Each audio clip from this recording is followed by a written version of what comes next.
안녕하십니까.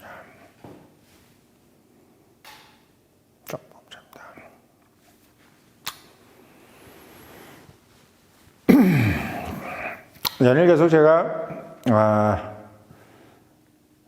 국내 정치 쪽 이야기를 좀 했었습니다. 그러는 사이에 국제 유가 60달러대로 드디어 진입을 했습니다. 60달러, 69달러 그러는데 지금 뭐 65달러까지도 가 있고, 서부 텍사스유가 지금 이제 60달러로 진입했으니까, 지금 두바이유도 뭐 110달러, 120달러 하던 게 지금 70달러대, 브렌트유도 70달러대인데 지금 뭐 60달러로 이제 들어올 것 같습니다. 근데 문제는 뭐냐면 계속 이제 공급이 늘어난다 그래요. 지금 석유 팔놈들이 많잖아요. 베네수엘라도 그렇고, 이란도 그렇고, 단지 지금 뭔가 복구를 해야 되는데, 저는 이게 지진도, 베네수엘라 지진 저렇게 나버리면 좀 뭐 석유를 뭐 엄청나게 많이 공급을 해야 되지 않겠어요? 재건을 하려면. 어떻게 지진이 그렇게 알아서 나는지 모르겠어. 지금 보면 베네수엘라도 그렇고, 이란도 그렇고, 좀 거의 뭐 완전 초토화가 돼버렸잖아요?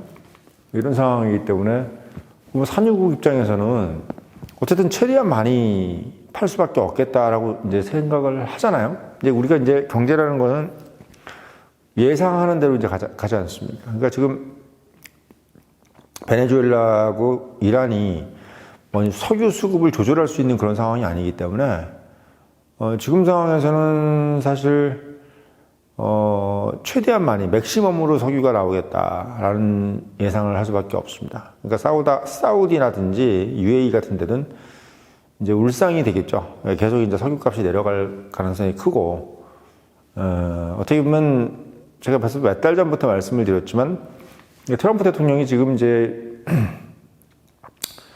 끌고 가는 어떤 세계 질서는 석유 카르텔의 몰락, 그리고 기존에 이제 악당들이 갖고 있는 석유 수급권, 특히 이제 러시아라든지 뭐 이란, 베네수엘라, 이런 나라들을 빠른 속도로 친미 국가로 만들든지 아니면 그들이 석유를 컨트롤할 수 없게 만들든지 이렇게 만들려고 했던 것이 이제 트럼프인 거죠. 우리가 이제 미국이 어떤 행동을 하느냐, 저게 어떤 계획이 뭔가 이런 걸 보통 이제 유튜브에서 얘기를 많이 안 해주고 그냥 뭐 미국은 나쁘다, 트럼프는 재수없다, 뭐 이런 식으로만 얘기를 하는 뉴스를 많이 하잖아요. 어떻게 보면 차라리 일반 공중파 뉴스 하는 게 더 편하겠어요. 뭐 어차피 심층 취재할 필요도 없고, 그냥 겉모습만 번지르하게 하면 되니까, 사실 굳이 연구를 할 필요가 없지 않습니까? 청년회의 같은 경우는 그런 걸 다 연구해서 말씀을 드리니까 얼마나 좋아요. 사실 어떻게 보면 받으시는 분들 기분이 되게 좋으실 것 같아.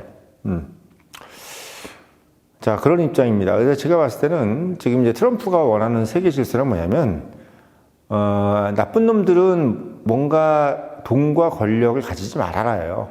결국은. 나쁜 놈들은 돈과 권력을 가지지 말아라. 그러니까 여기서 나쁜 놈들이란 것은 뭐냐면, 미국의 적일 수도 있겠지만 그것보다 한 수 위, 말하자면 민주주의의 적, 독재 국가를 얘기하는 거죠.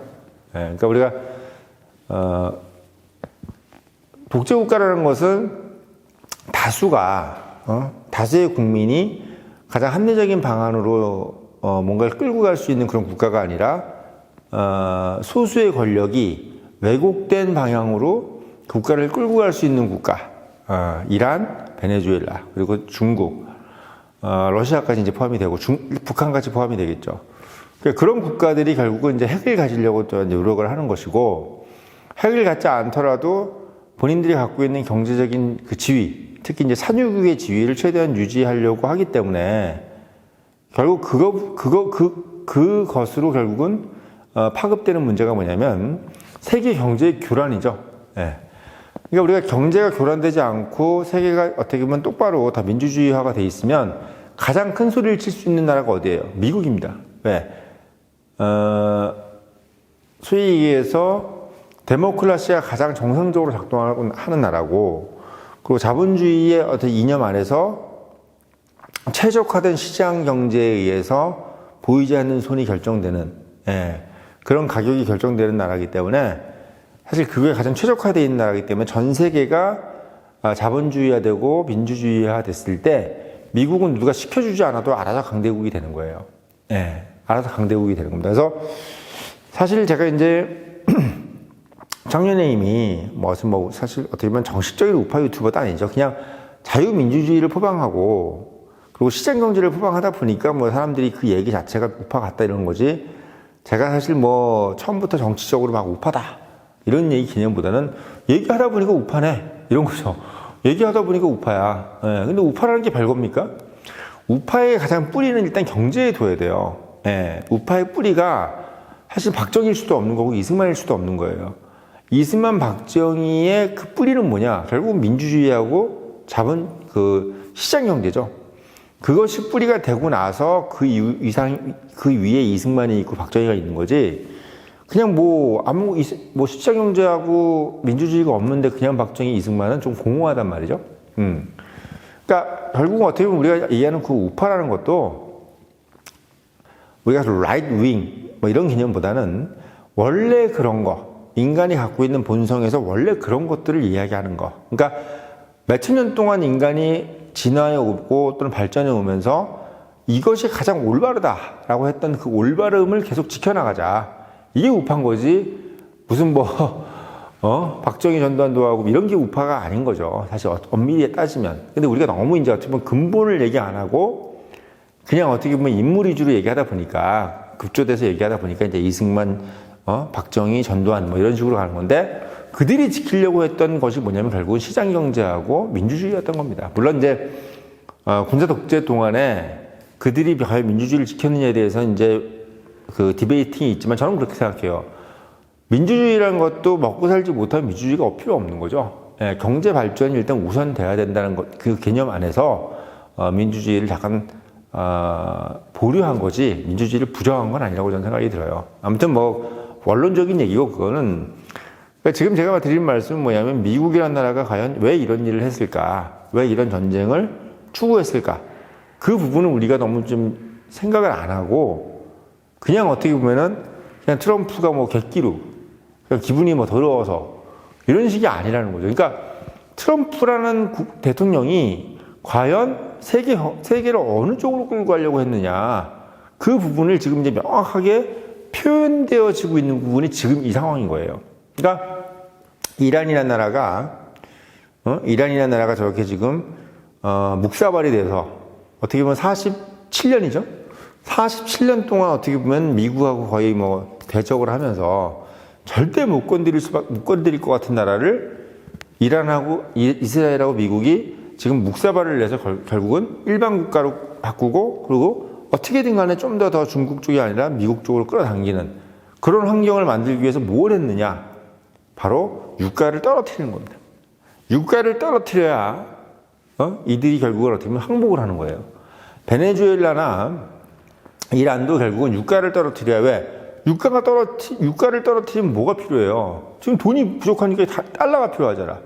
그럼 그 달러를 벌어들이기 위해서 누구한테 아부를 해야 됩니까? 미국한테 아부를 해야 되는 거예요. 그러니까 내가 기름을 파는 이유도 달러를 벌어들이려는 거잖아. 응? 그리고 달러가 지금 상당히 세고, 그러니까 센 화폐가 그들한테는 중요한 거지 약한 화폐가 중요한 것은 아니란 말이죠.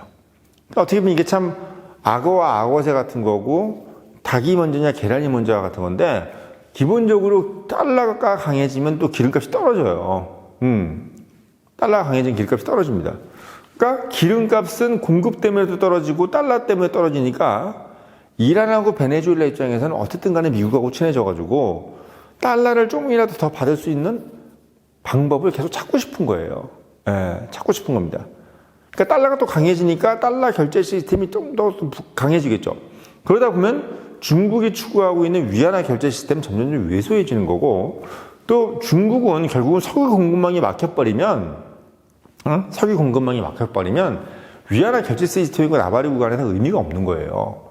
베네수엘라나 이란이 싸게 공급을 하는 거 안 하고를 떠나서 베네수엘라가 미국의 관리하에 들어가고 이란이 미국의 관리하에 들어가면 안정적으로 석유를 공급받을 수 있는 나라가 기껏해야 러시아 하나인데 러시아 하나 가지고는 중국이 되지가 않아. 네. 왜? 러시아도 금수 대상 국가이기 때문에 그렇죠. 왜? 지금 전쟁을 하고 있으니까. 네.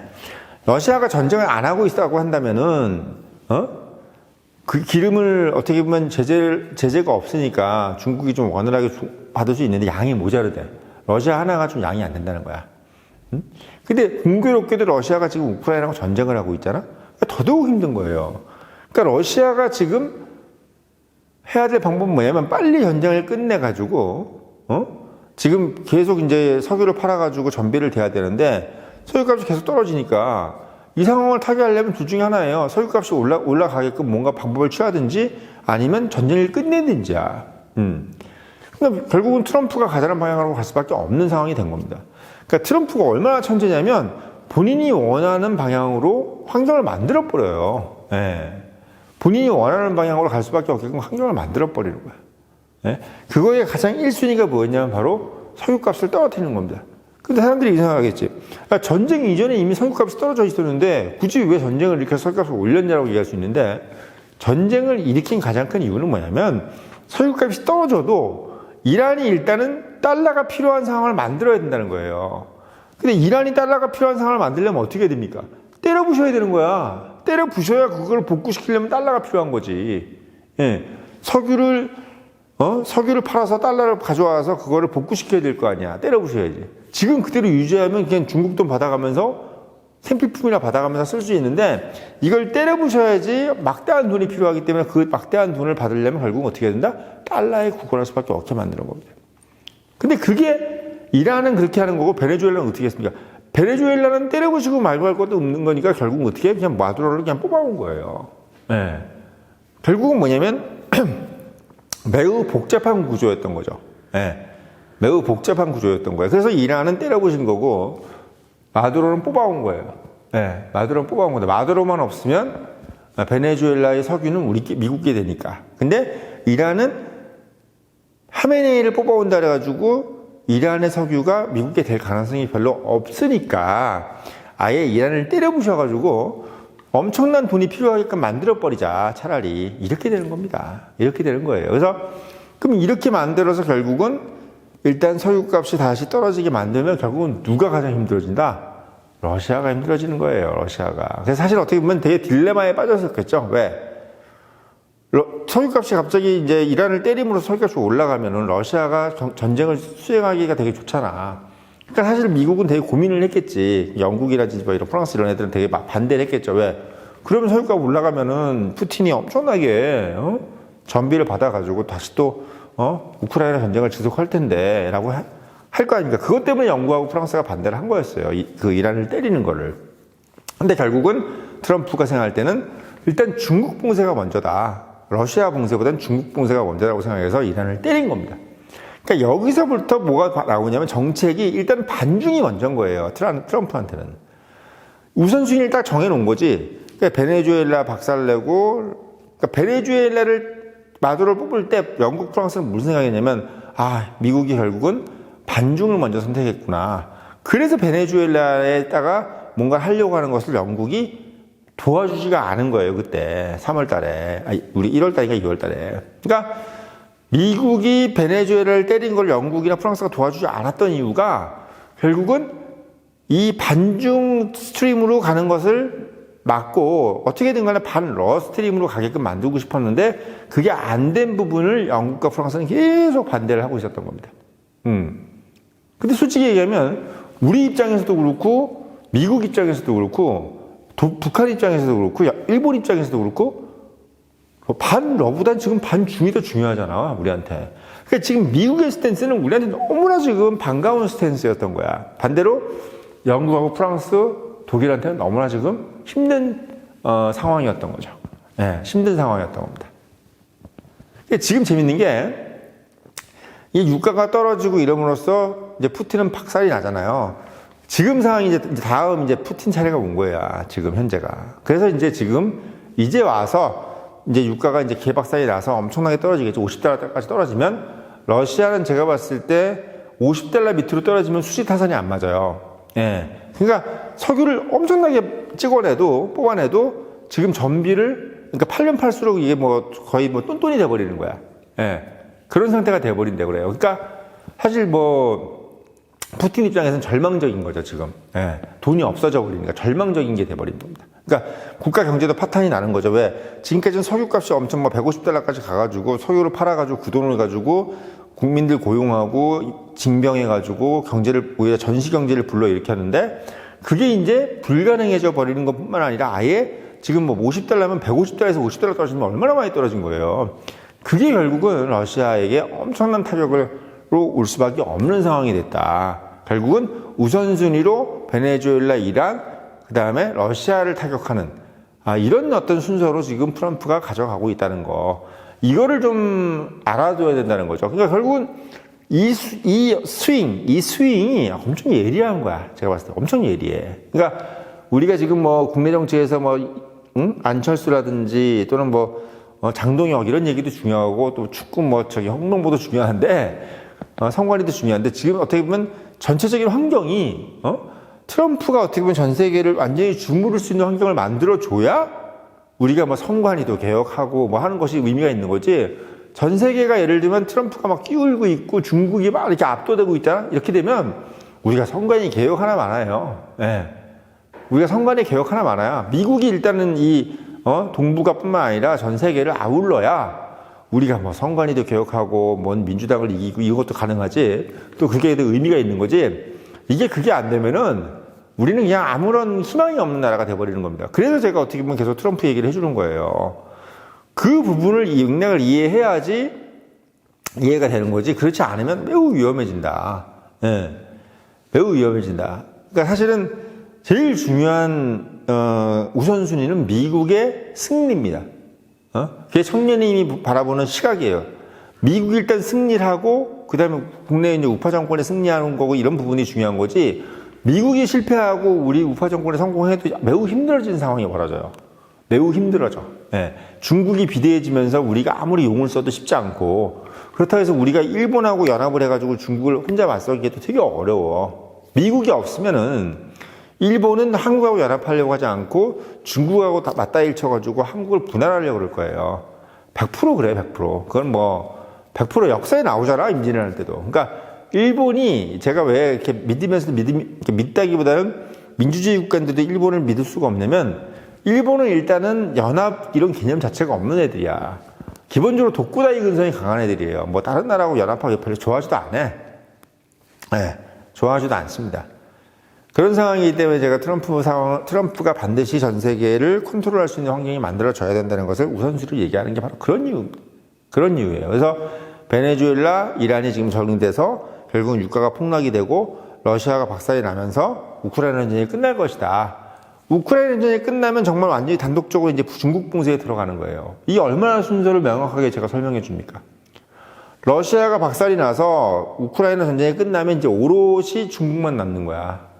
오롯이. 그러면 이제 프랑스, 영국 이런 애들이 미국하고 연합해가지고 중국을 이제 포위하는 거죠. 그런 상황이 벌어지는. 그러니까 아직도 트럼프가 임기가 많이 남았잖아요. 그러니까 이 상황이 딱 벌어지니까 이제 빼박이야. 러시아까지 손 들고 나면 중국은 이제 혼자 남는 거예요. 혼자 남는 거야. 러시아는 결국 러시아도 유가가 떨어지면요 미국한테 무조건 빌어야 돼. 왜? 러시아는 제조업이 없는 나라이기 때문에 기본적으로 돈이 엄청나게 필요한 것도 있지만 이런 생산품들, 소비재들이 엄청나게 필요한 나라야. 응? 라면 하나 제대로 만들지 못하는 나라라고. 그렇기 때문에 달러가 필요한 나라예요. 러시아도. 그러니까 달러가 필요하기 때문에 이란이나 베네수엘라도 되게 소비재가 이제 귀한 나라이기 때문에 결국은 미국이 필요할 수밖에 없고 한국이나 일본이 필요할 수 없는 상황이다. 이런 말씀을 드리려고 영상 올렸고 늘 말씀드리지만 이런 인사이트를 가지려면 본부장이 말한다. 꼭 사서 읽어보시고 14,700원짜리 청년인 위로구독 당부드리면서 영상 마치겠습니다.